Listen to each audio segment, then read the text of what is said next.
right. Welcome back to the Draft Podcast, a proud member of the Gem City Sports Podcast Network. I'm your host, Paul Adamaszek, and today we officially turn the page on another NFL season. The games are over. The confetti has been swept up. We have a final draft order. Finally, Seahawks pick in 32, which means we are officially in the off season. So first off, congratulations to those Seattle Seahawks. Champions built the right way through the draft, layer by layer. That defense didn't just magically appear in free agency. No, it was identified, developed, and deployed by drafting well over multiple seasons. John Snyder is one of the best in the business. And if the Super Bowl has taught us anything, again, it's that talent acquisition matters a lot. Scheme helps, coaching matters, certainly, but drafting the right players is what made the difference. And that's why today matters. That's why this show matters. Because before the Combine reshuffles the boards, before we get enamored by stopwatches, before we fall in love with short shuttles and vert numbers, we need a baseline. So today, this is my pre-Combine Big Board, my top 50 players as I see them right now. So if you're new here, welcome. I assume you probably showed up because it's finally acceptable to talk the draft again. But if you've been here all along, the degenerates who've been in off-season mode since roughly week 11, welcome back. You're among friends. I have 50 players, as I mentioned. I put them into 3 tiers. I have 2 graphics. I do not have a graphic for the 3rd tier because ChatGPT was not helpful with me, and I ran out of time. I had to get the show on the air. We have a time slot that this goes on to. So I will have beautiful graphics for the first half of these tiers, and tier 3 we'll just kind of go through one by one, and I'll post a full list later. Look for that in the comments section of wherever you watch this or listen to it. But it starts with, obviously, tier 1, 10 players I have on this list. And these are what I'm calling the foundational talents of this draft. Now, let me figure out how to get this up here. No. All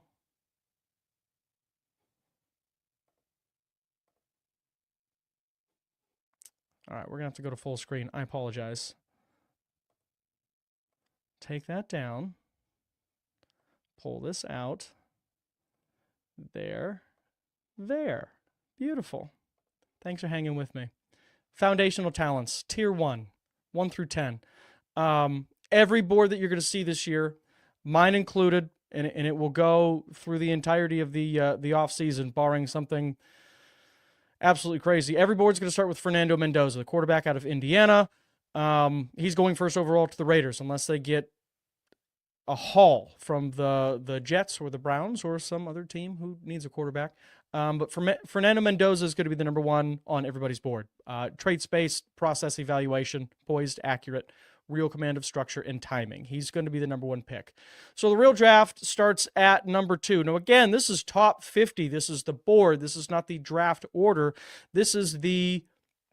I think these are the top 50 players in this order as it stands today. And as it stands today, Caleb Downs, who would have been the number 1 player had not Fernando Mendoza had the season that he had. Caleb Downs, the safety out of Ohio State, is my number 2 player in the foundational talents section of this tier 1 top 50. Caleb Downs was a true difference maker. Tone-setting safety with elite instincts and range. He plays fast, he processes faster, and he impacts games from anywhere he's lined up on the field. I won't try to spend too long on every player because I do want to hit the top 50 tonight, and I know you don't want to be here for an hour and a half. So Caleb Downs is number 2. We move right along to number 3. Third best player in this draft, in my opinion, is Ruben Bain Jr., the edge out of Miami. Explosive, violent, and powerful. He brings real pass rush juice with a frame that projects to every down impact. I've said Jared Verse in terms of the build. He's faster than you think. He was the best player on a really, really good Miami defense. Finished second in the country. Ruben Bain, the third best player in this draft. Number 4, Arvell Reese. He's an off-ball linebacker that has the ability to play some edge, and that's why he's so high up here out of Ohio State. He's a modern hybrid defender. Length, burst, positional flexibility. He gives defensive coordinators flexibility without sacrificing physicality. I think right now he's a better off-ball linebacker than edge. I don't think anybody will disagree with that, but because he has that skill set in there, he kind of did the Micah Parsons sort of thing where he was an off-ball linebacker to start his career, moved to the edge. He did a little bit more of both than Micah did. Micah was sort of a year-over-year thing, whereas Reese kind of did both in the same season, but a tremendous high-end athlete with some real high valuable skills. You talk about position value. He's going to go real early. Number 5, Jeremiah Love. Dynamic runner with burst, balance, and big play agility. The guy out of Notre Dame probably would have been the number 1 running back last year as well. Gentry was good. Love is better. He stresses defenses horizontally and vertically with NFL caliber acceleration. Can't wait to see what team gets this guy. Running backs are not typically drafted very high. Jeremiah Love should be a top 10 player. It'll be interesting to see. Moving on to another valuable position, David Bailey, the edge out of Texas Tech. A lot of people might tell you he is the best edge in this class. I'll have him over Ruben Bain. I disagree, but he's still a hell of a player. A refined rusher with a real plan and advanced hand usage. Bailey wins with technique as much as athleticism. Coaches are going to love this player. Number 7 in the top 10, Francis Maui-Noa, the offensive tackle from Miami. Prototypical size with elite movement skills. The ceiling here is absolutely massive as the technique continues to catch up to the traits. Another traits-based evaluation, maybe not the best tackle in terms of the film, but he got better as the year went along, and he's done this throughout his career. He's going to go very high. Number 8 in my top 10, Carnell Tate, the wide receiver out of Ohio State. Another position group that you're going to see a lot of things, boards all over the place. Tate in everybody's top 3, maybe not number 1. He is my number 1. Once again, we're going to get into silly season here. Go back to the film. Carnell Tate, polished route runner, strong hands, great body control, consistently wins early in the route and plays bigger than his frame. I love him. He's going to be a star at the next level. Wide receiver university, Ohio State. Number 9, cornerback out of LSU, Mansour Delane, smooth, fluid corner, ball skills, plays with a lot of confidence, looks comfortable in man coverage, doesn't panic under pressure. He's a man-to-man guy, smooth, athletic. Guys like this go high. And rounding out the top 10, Spencer Fano, the offensive tackle out of Utah. There's 2 of them. They both have 4 letters in their last name, so I want to make sure that you get this right. Fano, F-A-N-O, my number 10 player and the number 1 Utah tackle at number 10. Physical, nasty, tone-setting offensive lineman, thrives in the run game. He could play left or right. He brings toughness and edge-setting presence up front. So there's your top 10. Mendoza, Downs, Bain, Reese, Love, Bailey, Maui-Noa, Tate, Delane, and Fano. That's your top tier. Players I'd be comfortable building around. Now let's get into the high-end starters and premium role players. Tier 2, high-end starters, premium role players. And it starts at number 11, Micaiah Lemon. Fred Biletnikoff winner, best wide receiver in the country. Maybe a bit of a surprise, but a heck of a player out of USC. Explosive slot guy, speed and run after catch ability, able to create mismatches and stress points all over the formation, just outside of my top 10. Number 12, Sonny Styles, guy I have a little bit lower than others. Former safety, converted to linebacker, so he's a little bit small, but he's fast. Still good size. Has range, versatility, great jumper, great leaper. Styles can play downhill, cover in space, and bring physicality to the second level. And again, you can move this guy out into the nickel a little bit too because he has that sort of athleticism of a safety. Really interesting player. Number 13, Olaiva Vega Ione, the interior offensive lineman from Penn State, my number 1 interior offensive lineman available in the draft. Strong, thickly built, anchors, power setter. He's a tone setter who wins with leverage, battles consistently. If you watch Penn State, this is a guy that Andy Kotelnicki would line up in the slot and have him run across the formation pre-snap. So an offensive lineman, an interior offensive lineman that an OC feels comfortable setting in motion, that's a rare player. And I have him at number 13. Number 14 in Tier 2, Jermod McCoy. Another one that I may disagree with the mainstream, the corner from Tennessee. Probably came into the season as the number 1 CB, but he is coming off an ACL tear, missed all of 2025. Very physical, very aggressive, has great length, and plays with a competitive toughness. Challenges routes and fights at the catch point. So I have Delane against him. I think that's a health thing, a knee thing, but Jermod McCoy is going to make somebody very, very happy. I have him at 14, can totally see him going before that. Number 15, Jordan Tyson, another wide receiver, this one from Arizona State. Another very talented wide receiver and a great wide receiver draft. Smooth separator, fluid movement skills, consistently creates space and plays with natural receiving instincts. He does have some medical red flags, so we'll see what happens at the combine if teams are able to pass him, see what kind of... see what comes out of the medicals, see what comes out of the interviews. We're going to learn a lot about Jordan Tyson the next 3 weeks. I have him at 15. I could see him going up. I could see him falling way down. Very interesting player. At 16, I have Colton Hood, the other guy, cornerback from Tennessee. He had to step up when his buddy Jermod McCoy went down, and Colton Hood had a hell of a season. Physical, sticky cover defender who competes snap to snap. Hood thrives in press and isn't afraid to challenge receivers. And again, he's a very consistent player. He doesn't take reps off. Very physical. Love to see it. Number 17, another player who I could see going way up and way down. This is Keldrick Falk, the edge from Auburn. This is, look, very long, very powerful edge defender. Still developing the pass rush tools. Doesn't have a really deep bag. Flashes real upside as a pocket collapsing presence. I wrote down built in a secret football lab in the mountains of Colorado, because if you want a guy for, I don't even know if central casting's the right analogy here, because he's even bigger than what central casting would give you. Freak athlete for the size. I think somebody gamble. I think a lot of people have Falk ranked lower in their top 50s. I see him going really high, and that's why I have him up at 17, because the unlimited ceiling. Hasn't really put it all together, but man, what a physical freak of nature.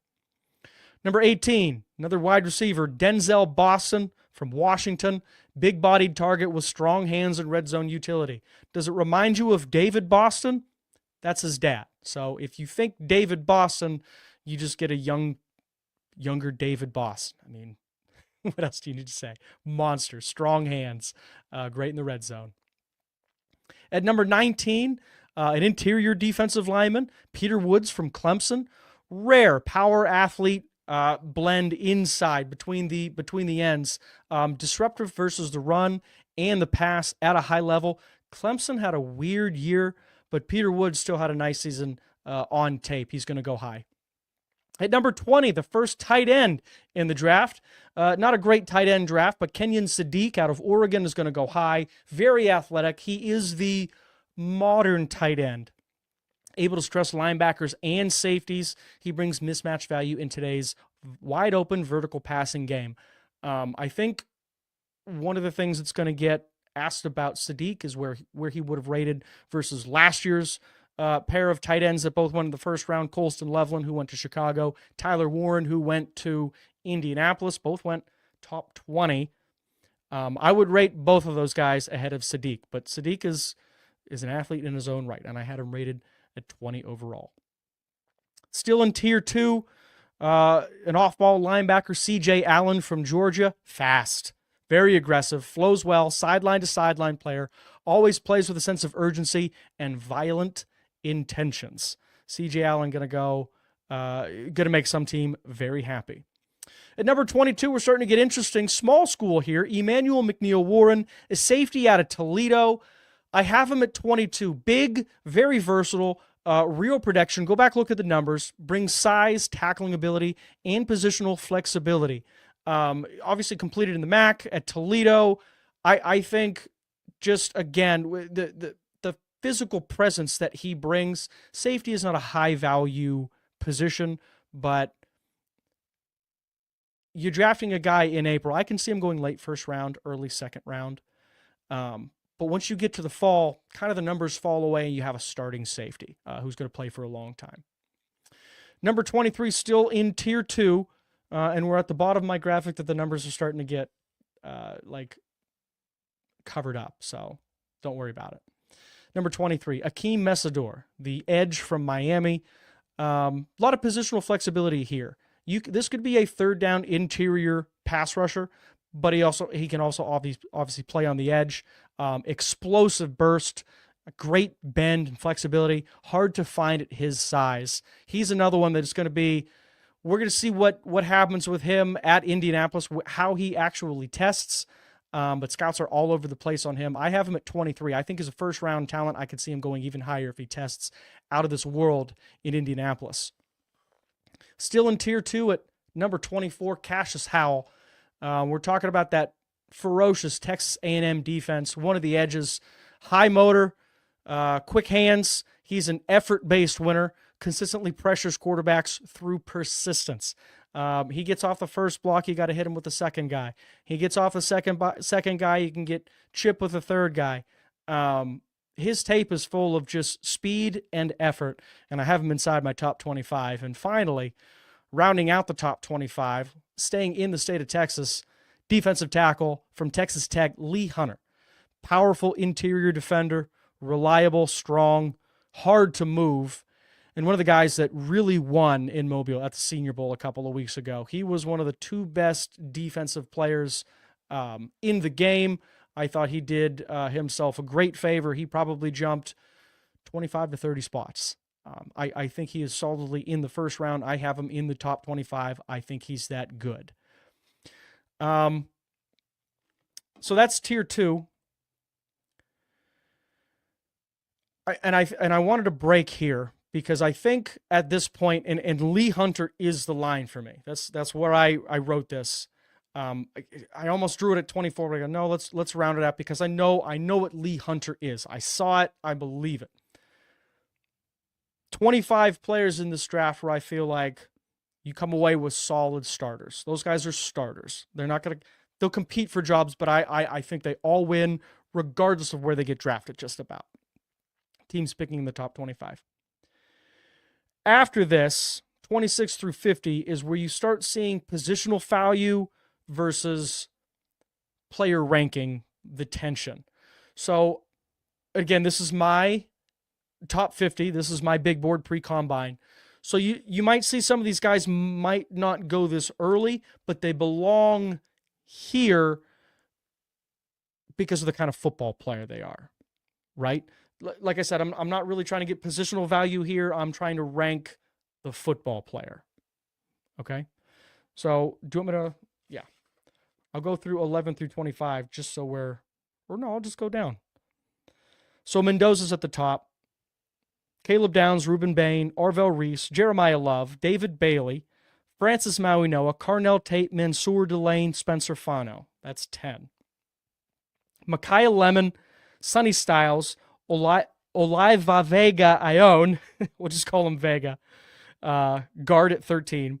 Jermod McCoy, Jordan Tyson, Colton Hood, Keldrick Falk, Denzel Boston, Peter Woods, Kenyon Sadiq, CJ Allen, Emmanuel McNeil Warren, Akeem Mesidor, Cassius Howell, Lee Hunter.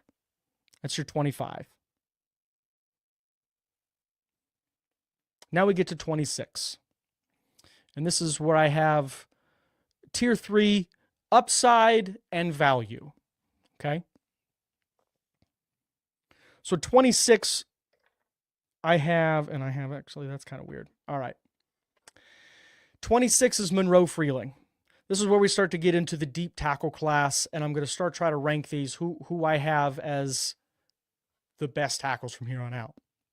Offensive linemen obviously rated high. I can see these next 4 of my next 6 or 7 are offensive linemen, and I could all see them going in the first round. So I have Monroe Freeling at 26. Athletic, smooth footwork, great at recovering, from Georgia. Prototypical size. Just behind him at 27, I have Caden Proctor from Alabama. Another tackle, massive frame, raw power, elite traits. I think he may have the highest ceiling of all the tackles in this class, but he's not there yet. So I still have him in the top 30, but I still have him behind Freeling, who's going to be a very good tackle in his own right, and I think he's a little bit better right now. At 28, I have one of my personal favorite wide receivers, Casey Concepcion. He's a little small. Wide receiver from Texas A&M, dynamic playmaker, speed and creativity, able to threaten defenses both as a receiver and a space player. Also, I wanted to note that he has special teams upside as a kick returner or punt returner, and like guys like Rashid Shaheed, who were great like returners early in their career, who turned into better wide receivers. I think Concepcion is better than Shaheed coming in, but I see a lot of similarities between the two. At 29, I have Zion Young, the edge from Missouri, relentless, high-energy pass rusher, strong finisher, consistently impacts games through effort and power, and another guy who had a strong Senior Bowl week of practices. Number 30, another offensive tackle, the other Utah tackle, Caleb Lomu, physical lineman with toughness and versatility, and he's another one. Those Utes, they play with a nasty streak. 31, another offensive tackle, Max Iheanacho from Arizona State. Love the story. Nigerian-born, moved to the United States to play basketball. Didn't put on a pair of shoulder pads until 2021. Elite athlete with size and movement skills and a development arrow pointing straight up. Had a great week in Mobile. Coaches loved him. I have him at 31. Another guy, once he tests at Indianapolis, the secret may be out. He could come flying up, could be the first offensive tackle taken based on the athlete. 32, we'd be at the last pick in the first round. Doesn't matter. This is just a ranking. Emmanuel Pregnon, the interior offensive lineman from Oregon. This is a vet, strong, experienced, functional power. Love him. He's going to be a starter at the next level. Number 33, another Oregon Duck, this one from the other side of the ball. Safety, Dylan Thieneman, one of the transfers, had a great year. Instinctive, quick processor, plays under control.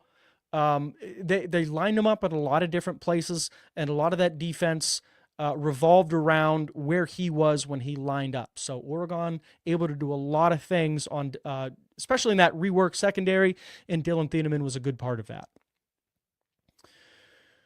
Tier 3, 34 overall, I have Avion Terrell, another one of these terrific Clemson athletes, a cornerback who didn't have, they talk about the sum being greater than the parts. This is kind of the sum being lesser than the parts. I don't know how Clemson was this bad, but they have some NFL dudes on that roster. Little undersized, but very smooth cover corner, good polish, good technician. He'll be a good player at the next level. 35th, I have Blake Miller. I guess I just went on a Clemson run here. Another offensive tackle, very technically sound, very disciplined, good balance, good hand placement. He'll play at the next level. He's falling down boards. I don't see him going in the first round. I think I may be lower on him now than others, but I think as the process starts to play out, I think you'll see him fall out of the first round. So that's why I have him at 35. And I must have been just on a Clemson streak here, because here we are at 36, another Tiger, TJ Parker, the edge, power-based rusher, leverage and length, just needs to put it all together. Top 15 talent, I have all the way down at 36 because you see it, you just got to see it more often. TJ Parker goes in the first round, it's because of what's there to be worked with. It's not because of what he's put on tape, and that's why I have him down at 36. 37, Caleb Banks, defensive tackle from Florida. Size and strength, friends. Disruptive flashes when the pad level stays clean. Very high floor, but the ceiling is also very high because when he's on, he's on. At the very least, he's a rotational defensive tackle, plays well in the first 2 downs. But you can see him becoming a 3rd down defensive tackle because there are flashes. And I have him at 37. 38th, one of my favorite players personally, Anthony Hill Jr., the linebacker from Texas. Great athlete, very explosive, got a lot of range, good closing speed. He plays fast and brings big play ability to defenses. And just one of those guys, wherever he goes, plug and play. Anthony Hill's going to be a nice player at the next level. 39, I have R. Mason Thomas, edge from Oklahoma. Twitchy rusher, burst and bend. He wins with speed and relentless pursuit.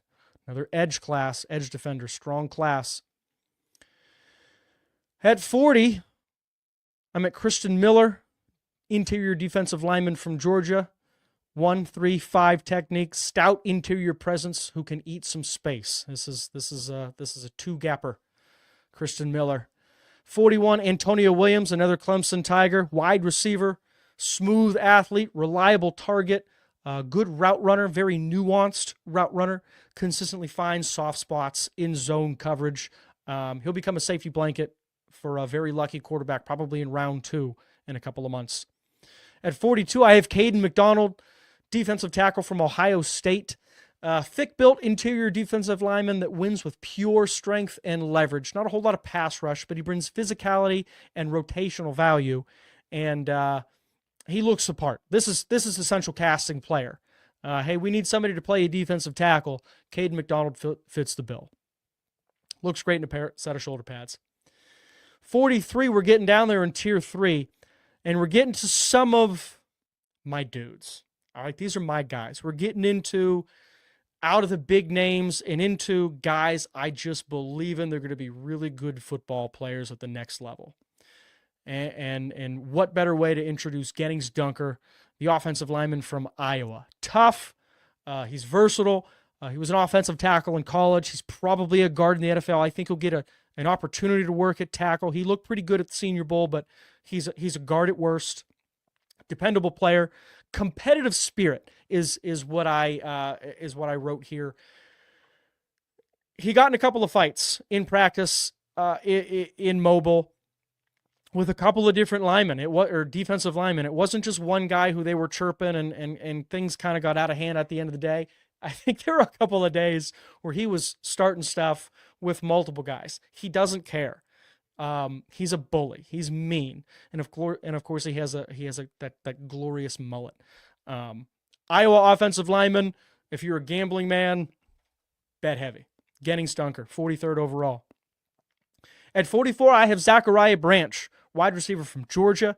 Game-breaking speed. With this guy, one touch can change things. Also has great position flexibility. I call him a gadget player. He's going to be listed as a wide receiver. He's probably just as comfortable lining up at running back. But he's one of the guys you just give him the ball in a little bit of space, watch him go to work. Game-breaking talent. 45, I have Jacob Rodriguez, a linebacker from Texas Tech, another guy who had a great week in Mobile. A little bit undersized, but instinctive, productive, and finds the football. All right. I get Zach Thomas vibes because of an undersized Texas Tech linebacker flying around, football all over the place, instinctive, just knows the game and gets after it. Not a first-round pick because he's not that level athlete, but I have him at 45, which again is probably higher than most boards have him.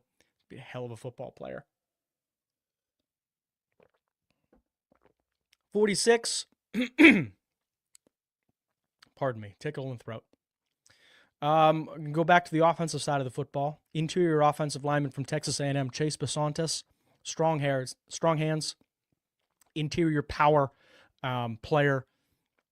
If you're a team that likes to run the football, Chase Basantes, plug and play guard. Obviously, I'm a Dolphins fan. I've been looking at interior offensive linemen for the better part of 20 years now. Basantes is on my list of guys I'd like on my team. He and Gettings Dunker. 47, we're starting to get into that. Pardon me. starting to get into that deep linebacker class. Now, the group at the top, basically the Ohio State guys, Styles and Reese. And then you go a little bit, you get the kid from Georgia, you go a little bit more, and then you start to get into this linebacker-heavy round 2, round 3. So 47th, I have Jake Golday out of Cincinnati. Very fast. Assignment sound, physical defender. I think he's going to be a plug-and-play guy at the next level. Just love the way he plays the game. Again, he's not going to have the athletic profile to go in the top 32 picks, but what I have him at 47. Man, if you got this guy at 40, I'd be happy. 50, I don't think he makes it to 50. I have him at 47. Golday from Cincinnati, remember the name. Number 48, deep wide receiver class, and I was going between this wide receiver and another one. This guy has better numbers, and I'll go with the numbers. Chris Brazell, the second, from Tennessee. He's what you call a one-trick pony, but it's a hell of a trick. This is a vertical threat with size and body control. He can stretch defenses and win downfield. There's a couple of these guys in this draft, and I think Brazell is the best at this one-trick pony. Just stretch defenses. Look, we're going to put you to the wide side of the field. Your job is to take that corner, and you got to pull that safety with you. You have to stress two guys. And then we win, we get +1 of the numbers in the rest of the formation. And I think Brazell is going to be very, very good at that at the next level. 49th out of my top 50 players, we finally get to the second quarterback in this class. And it's not who the experts are saying who it is. I'm telling you, the second best quarterback in this class is Garrett Nussmeier from LSU. Live arm, not a great athlete, but he's athletic enough. Experience in a pro-style system. And, of course, his dad is an offensive coach and a former pro quarterback. Had a great 2024. He was not good in 2025. Injured, terrible offensive line, no run game, new receivers. I just think it was a bad year for him. Measured in a little bit small, 6'1", 202 pounds, so he's not huge. I question the frame, but I do not question the talent, and that's why I have Garrett Nussmeier in my top 50. And finally, rounding out that top 50, you will find him in no one else's top 50s, I promise. But when things are all said and done, I apologize.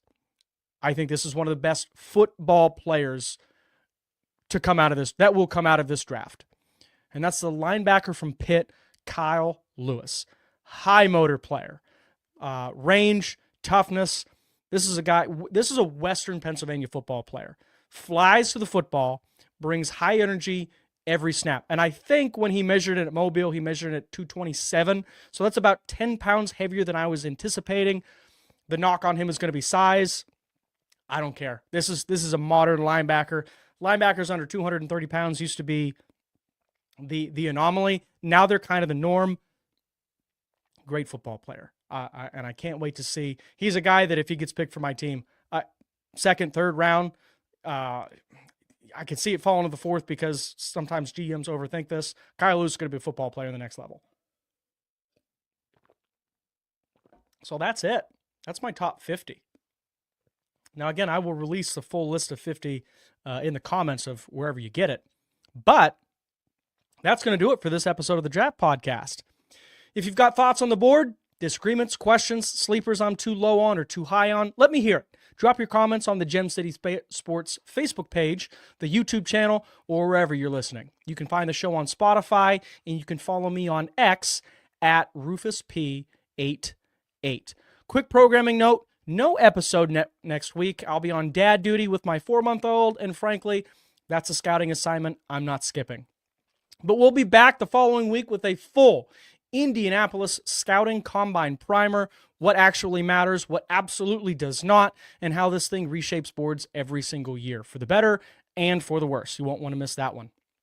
I'm Paul Adamaszek, and this has been the Draft Podcast presented by the Gem City Sports Podcast Network, the home for serious draft evaluation. I'll talk to you soon.